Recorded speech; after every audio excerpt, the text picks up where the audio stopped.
All right. So I'm going to be talking about accessibility today, especially in a pre-COVID experience, a COVID experience, and a concerns for a post-COVID experience, whenever that may or may not be. So this is myself. My name is Molly Sumridge. I'm a PhD candidate in anthrozoology at the University of Exeter and an instructor of anthrozoology at Carroll College in Helena, Montana. So I care a lot about my field, but I also care a lot about teaching and about education and therefore accessibility.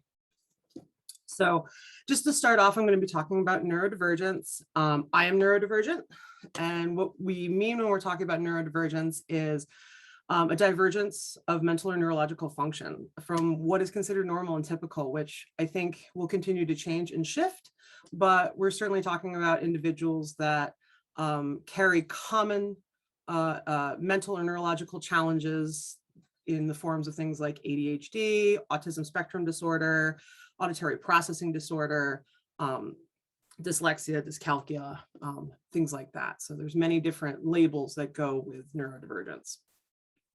I struggle with ADHD, auditory processing disorder, dyslexia, and also overlapping elements of autism spectrum disorder. So I definitely fall into this category, and navigating the world this way has become much more liberating since the COVID-19 pandemic started, because this has become much more of a conversation piece, but there's still a lot of work to do. So Richard Elmore, he was from Harvard University, and he talks about 4 quadrants of learning. And I really resonate with this way of presenting sort of the experience of the learner. We each learn in different ways, and the problem is that the traditional education system really just fits the hierarchical individual, or maybe the hierarchical collective, but it leaves individuals that learn best in this distributed individual or distributed collective sort of way. When we look at a distributed individual or a distributed collective, what we mean is that it's an individual that collects the information, many times independently, is navigating and interacting with different individuals to get a full story and a full understanding of material. I very much fall into the distributed individual column, which means that I just don't learn from a book, and I can't just learn from a lecture. I need to go watch a YouTube video. I need to go listen to a podcast. I need to go read different materials in different formats from different voices to get a complete understanding of the material. If I'm an individual that sits in a classroom and is just spoken to without any greater interaction, I will not learn the material, and I learned the hard way from this. Individuals that don't fall into hierarchical learning modes many times feel stupid, because that is the primary way that we educate populations. And so it's so important that as we learn how to teach and also how to learn, that we open to new ideas and new dimensions of that, and therefore create new opportunities. And COVID-19 definitely did that, because, well, we all went online and we all had to learn how to consume information in different ways. And I think for individuals who thrive in that, this was an amazing opportunity. So these are just some quotes from my own life. I was told that I would be lucky to graduate from high school, that I was not meant to go to college. There was significant concerns that I would not be able to obtain or hold a job. And there was significant individuals in my life that felt that I was not smart enough, not good enough, just not enough. And these things are terrible for anyone to hear. But for somebody who's struggling and desperately wants to be successful, they can be the turning point in somebody choosing not to pursue this work. So a little bit more about my life. So I was not a strong student. I attended undergraduate education from 2000 to 2004. And it was just a traditional undergraduate university. The college had approximately 3,000 students on the campus, not a very large school. I received basic accommodations for my neurodivergent challenges that included extra time on tests. I was given a scanner for my textbooks that could read back to me. I was given audiobooks, but that was exhausting. It's a lot to attend my classes, go back to my room, scan in the pages, or have an assistant scan in my textbook pages, listen to them while I'm reading. And there was always a lot of concern surrounding, well, are accommodations fair for everybody? A lot more conversations of equality instead of equity, and trying to navigate what I needed or even know what I needed at that age group. When we're coming out of high school, we don't always know what we need in an academic sort of setting to succeed. So I barely succeeded. I just skirted through and I focused on a career at that point. I didn't think, again, that I was meant to do anything in higher education or in graduate studies. In fact, my advisor at the time, I should reach out to her because I do not think she would ever have thought I would be doing graduate work. So I did eventually become inspired to try and attempt a master's program. I attended a master's in social work program, and that unfortunately was a disastrous failure. I was forced to drop out in the first semester of that program. The program that I had chosen was over 2 hours away by train and over an hour and a half away with traffic. And I don't know how many of you have traveled to the United States, but the Eastern Seaboard has tremendous traffic and just transportation issues. And of course, for anybody that struggles with any health disabilities or executive function, things like that can be debilitating. So spending 2 hours on trying to navigate trains through the city of Philadelphia was where I was traveling through. And then to get to campus and to sit through lectures and things like that when it's my mouth won't allow me to keep up. There we go. But making it worse for different debilitating symptoms made the program near impossible. And unfortunately, also not all schools will assist with accommodations or will demand significant proof of disability to give you any support programs. So it's interesting that a program that was focused on social work could struggle so much to assist somebody who needed assistance, but that was the case. And that was definitely not the program for me. So I'm going to fast forward to 2017 when I was admitted into a distance-based master's program. I was very grateful to that program because they didn't care about my undergraduate grades. They didn't care about my concerns about how I had struggled in previous programs. And I shouldn't say they didn't care. They weren't worried about it. They were extremely supportive. And I should clarify, it was a distance-based remote program. So it was primarily online modules and Zoom meetings like we're having right now. And I thrived. I realized there was a place for me in graduate studies. And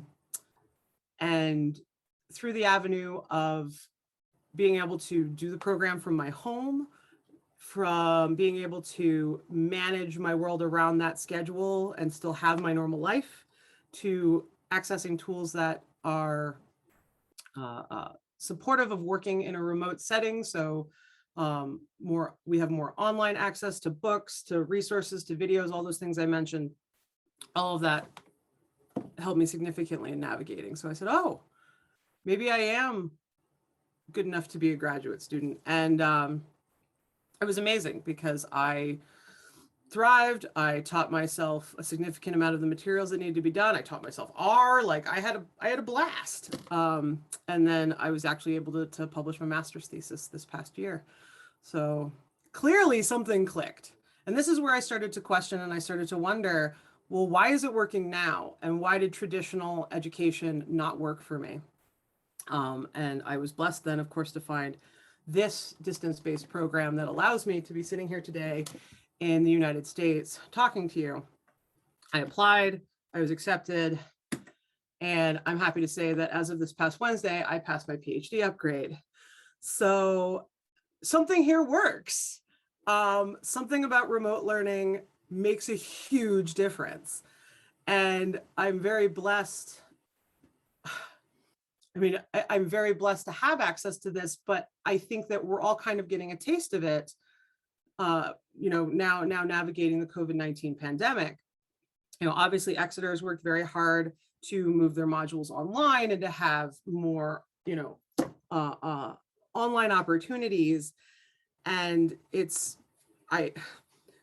it obviously was born out of something that was not what anyone wanted, and we have had tremendous loss because of this pandemic, but the greater access to remote learning has certainly helped individuals like myself thrive. And therefore, there must be something to this. So I started doing more research, and definitely brought upon by what this conference was presenting. And I found it actually very interesting. So I'm not alone, first of all. In doing research in graduate students with disabilities experiences, we learned that, yeah, no, these are some quotes. People with your disability don't go to graduate school. I think you need to consider a more realistic career path. This paper is fantastic, by the way, if you're interested in the great grad school experience involving disability. Way too often, it's just thought that if we can't navigate the academy the way everyone else does, then we don't belong here. When clearly we are capable when we have the right tools to do so.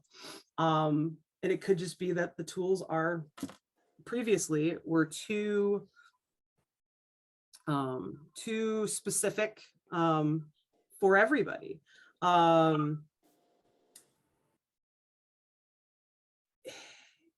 It's interesting when one sits down and starts to think about what is the academy, what are the arrangements, what is graduate school supposed to be, and what is the proof that you know the material and you can do good research and create, you know, amazing results. For a disabled or neurodivergent person, that traditionally means being in a classroom, that means being in a lab, that means going out to social interactions, that means doing conferences, that means traveling. And for somebody with challenges with executive function or other disabilities, that can be nearly impossible. But here we've come online and we're sitting here and we can make time zones work, and I don't have to get on a plane, and I can still present to you all of that detailed information, and I can do this research from home, and I can access remote research methods, and maybe we do fit. Maybe this system doesn't have to be this restrictive. Maybe we can allow students like these individuals and myself the opportunity to produce more great knowledge. And we need to, because the statistics say neurodivergent individuals are not getting into PhD programs. There's a wonderful blog called, well, the author is PhD disabled, and this is in my references, but this is about navigating the world of graduate school, needing accommodations or being disabled or being neurodivergent. And I think this statistics I grabbed, or their statement from their site, is very telling, that whereas there's a very big increase in full-time PhDs with declared disabilities, they still only make up 5% of the full-time PhDs nationally. So that means that there's a very large percentage of individuals that either don't stay in or don't declare, don't ask for accommodations, or just don't feel like they have a place here. And that is a lot of amazing minds that don't get to participate. And I think this is telling. This is telling not just as a student, but also as a teacher, that it is very hard for us sometimes to want to engage with the challenges of the other. So this is a very powerful quote, and I am going to read the slide just to say, you know, we collaborate with the structures of separation because they promise to protect us against one of the deepest fears at the heart of being human, the fear of having a live encounter with alien otherness, whether the other is a student, a colleague, a subject, or a self-dissenting voice within. It's hard to challenge how we've been doing this for so long, and it's hard to necessarily bend when somebody needs something different. And I think I'm scared for the future, because I think as quickly as we want to turn back to normalcy, we are leaving our colleagues and students and materials behind for those who are thriving in this environment, thriving in this space. And I think we need to have the courage to witness that and identify those individuals and support them and say, yeah, we can find a way to balance both of these worlds. There's a lovely narrative synthesis, a wonderful literature review on what is working for neurodiversity in higher education that just came out in 2020. So I love that this is becoming a topic in the research community because this wasn't there before. But what we've learned is that, yes, this should work, that accommodations that include lecture capture, so that means, you know, some form of video or audio collection of that information, assistive technology, and that could be anything from watching YouTube videos to having devices that help transcribe, to even just the opportunity to be able to type instead of talk, can be huge for individuals. Greater access to digital materials. The fact that I can now read and collect data on electronic devices from where I was previously is probably one of the greater reasons that I can do this. And of course, that living and learning environments off campus for individuals with sensory challenges, social challenges that require certain support systems. They see that, you know, all of that access improves executive function. So being on campus, being there physically, as much as that's the traditional value and the traditional way of doing things, just may not, clearly probably isn't right for everyone. So this is what we've gained. This is what we've gained from such a tragic and challenging time. So here we are in a Zoom meeting, maybe we have Teams meetings. We have access now to these remote learning modules. I can go into L and I can get whatever I need and I can learn whatever I need to do better in my research. These options for oral and written communication that I can choose to have this conversation, or I can choose to have that written conversation and go over my notes and make sense of my thoughts and how I want to present and contribute. Expansion of remote research applications. I threw my poor upgrade committee for a curveball in 48 hours prior to my meeting, changing my methods to completely 100% remote based. So I will be doing my ethnographic and ethological research for my own dissertation remotely now, learning that there are extremely amazing tools now to do remote ethnographic research, that I don't have to basically harm myself to do the research that I want to do. And I mean, as I've mentioned in my abstract, we have unfettered access to publications. You don't have to be a pirate, but you can find what you need to out there. You know, our libraries are valuable and are and helpful, but we can get anything now. It's easier to disseminate our research. We can have these conferences easily without travel, you know, just trying to navigate time zones. And an unlimited access to the tools that support ourselves. Again, whether that's using things like videos and any sort of tool that helps somebody with the support system that they need.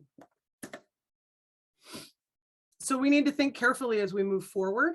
Again, so many people want to return to the classroom, many educators, neurotypical students, they're anxious to return back to that in-person hierarchical learning, which, as we talked about in the beginning, is not how everyone learns, and certainly how many neurodivergent students struggle. And I think we're missing something, because if we remove remote access, if we end remote access, or we make it harder for programs that have traditionally offered distance remote access, we're taking away an investment that was made. We've trained faculty to teach remotely. We've designed these tools. We've paid for these tools, and taking them away in many ways takes away a neurodivergent's ability to succeed. And really, if you think about it, that could be considered a form of discrimination or ableism. So we should not be leaving these populations behind. So what I simply suggest is that we think in a forward way without forgetting these tools, that we think about access as an inclusive practice, that we remind our institutions that this may help with enrollment. I mean, I certainly would not have thought about enrolling in a UK institution prior to this. So as colleges panic about how they will continue to evolve in the future, this may be an important way to do it. And expands academia to allow independent learners, neurodivergent students, individuals who can't leave their families or can't completely leave their careers or their jobs, the opportunity to participate in this work. So I think there's a very positive future out there for all of us if we can find a way to navigate this in a fair and inclusive way. So thank you. That's my info. And these were my references.